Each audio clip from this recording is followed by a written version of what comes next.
Mas quando o Lula, quando a Dilma precisaram de hospital, foram para os melhores hospitais do Brasil. Desgraçados! Isto é que tem que ser dito! Eu quero meu dinheiro aqui, na educação de brasileiros, e não para portos em Cuba, porque o porto de Itajaí está chupando o dedo. Este verbo é muito triste de ser conjugado. Eu sou trouxa, tu és trouxa, ele é trouxa. Nós somos trouxas, vós sois trouxas, eles não são trouxas. Mas é preciso rebobinar a fita, recuarmos um pouco, para sabermos que historicamente nos últimos 14 anos, bandeiras vermelhas trouxeram para o país Copa do Mundo e Jogos Olímpicos. Todos os estádios que foram, de um modo ou de outro, administrados pelos governos, todos foram superfaturados. Com um único e desgraçado superfaturamento destes, como o do estádio de Brasília, por exemplo, nós poderíamos resolver todos os problemas dos hospitais públicos do Brasil.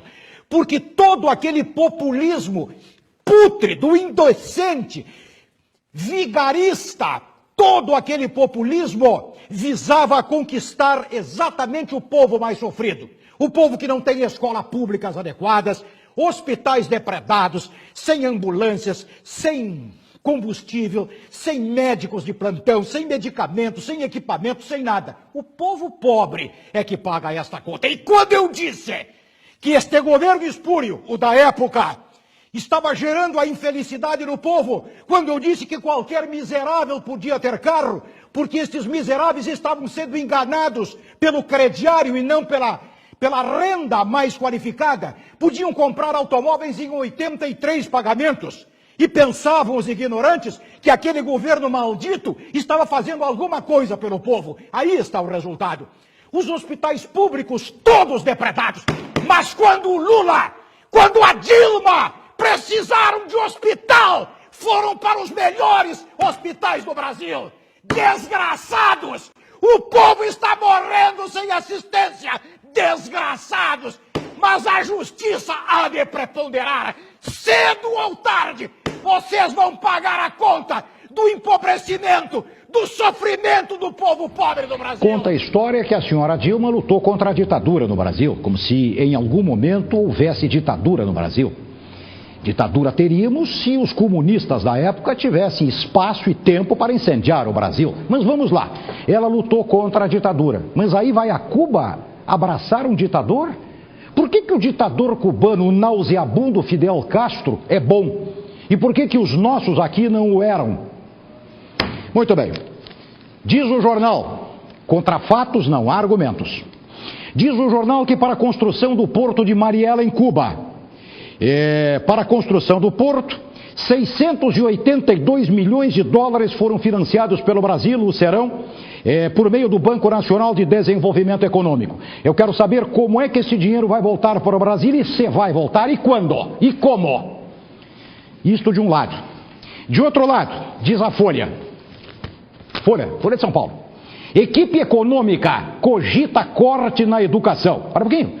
Vai cortar dinheiro da educação? Estamos dando dinheiro para portos cubanos? Folha de São Paulo. Brasil é o 8º país com mais adultos analfabetos, aponta a Unesco. Então nós temos um sério problema para nos encaminharmos para dias melhores na nossa história. Mas como vamos conseguir este patamar de melhor qualidade se 70% dos jovens brasileiros vão muito mal em matemática, por exemplo?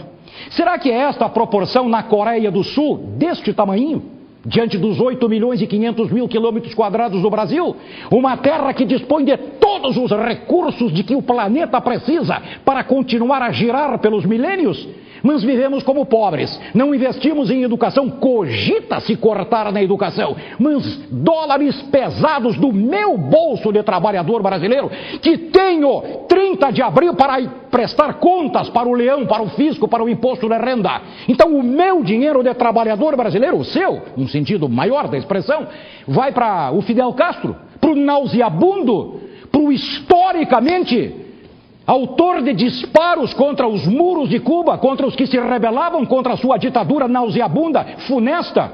Mas os vilões são os americanos. Não fossem os xerifes americanos, não haveria mais vida na América Latina. Isto é que tem que ser dito.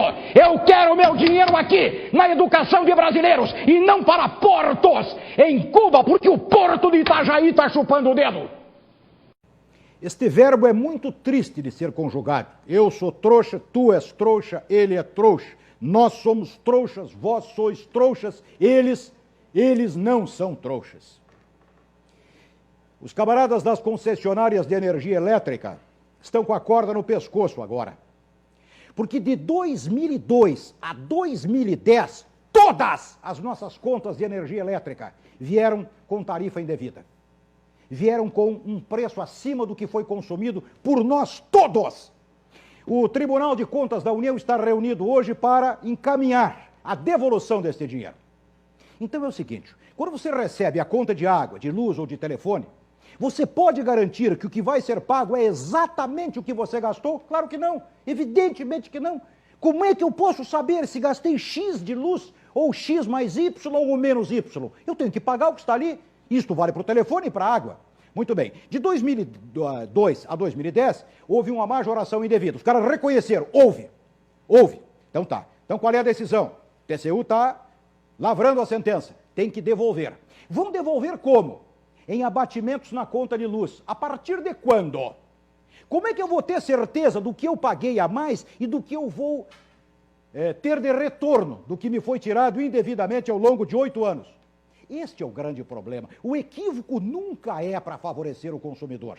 Nunca para favorecer o povo. Nunca. Sempre é um tipo de ato indevido, que depois vai ser pensado para ser, quem sabe, corrigido. Tipo mensalão, que foi o maior escândalo da história republicana, o maior de todos. Mas o titular da pasta não sabia de nada. O populista não sabia de nada. A coisa acontecia na Casa Civil, o populista não sabia de nada. Não sabia de nada e quer voltar. O povo simplesmente concorda, recebe a conta de luz, vai lá e paga, a conta de água, a conta de telefone, vai lá e paga. E agora, como é que eu vou saber? E estão dizendo o seguinte, os caras das concessionárias de energia elétrica, isto vai dar problema, nós vamos ter problema com esse dinheiro a ser devolvido. Ué, mas e quando receberam a mais? Não superfaturaram? Não sobrou dinheiro em caixa para investimentos? Agora nos devolvam, com juros e correções. Mas como é que você que está me vendo agora vai saber que está devolvendo, que está recebendo uma devolução? Como? É isso, é um dogma de fé. Dogma de fé foi uma invenção estúpida do ser humano. Isto é, creia, baixe a cabeça, não discuta, porque se você discutir, a sua razão vai anular o dogma de fé. É a mesma coisa que as nossas contas de água, luz e telefone. Temos que pagar num dogma de fé, acreditar que ali está a verdade. Como é que eu posso acreditar que ali está a verdade, se no Palácio do Planalto não habita a verdade? E não habita há muito tempo, hein? Os jovens brasileiros, de um modo geral, crianças e adolescentes, estão protegidos por todos os direitos e por poucos deveres. A criança pode tudo, não tem nenhum dever, tem que ter. 3 aninhos, vai arrumar a cama, vai apagar a luz, fecha a porta, leva o lixo lá fora. Não, nada disso. Protegidos, dengosos, princesas, Apolos da mamãe e do papai. Dá nisso que anda por aí.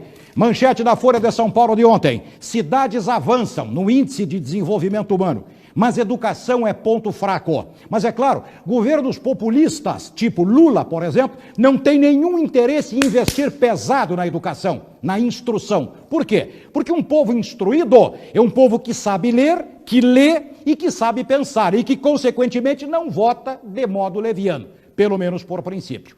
E aí, sobre esta história de que andamos para trás na educação, que na verdade não é educação, é instrução, porque educação é a discussão de valores morais dentro de casa com o pai e com a mãe, diz o jornal Folha de São Paulo, os especialistas em educação sabem que escola boa segura aluno, escola ruim não é verdade.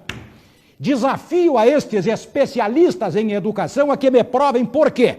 Alunos cegos e tetraplégicos são campeões brasileiros de matemática no concurso anual realizado pelo Ministério da Educação.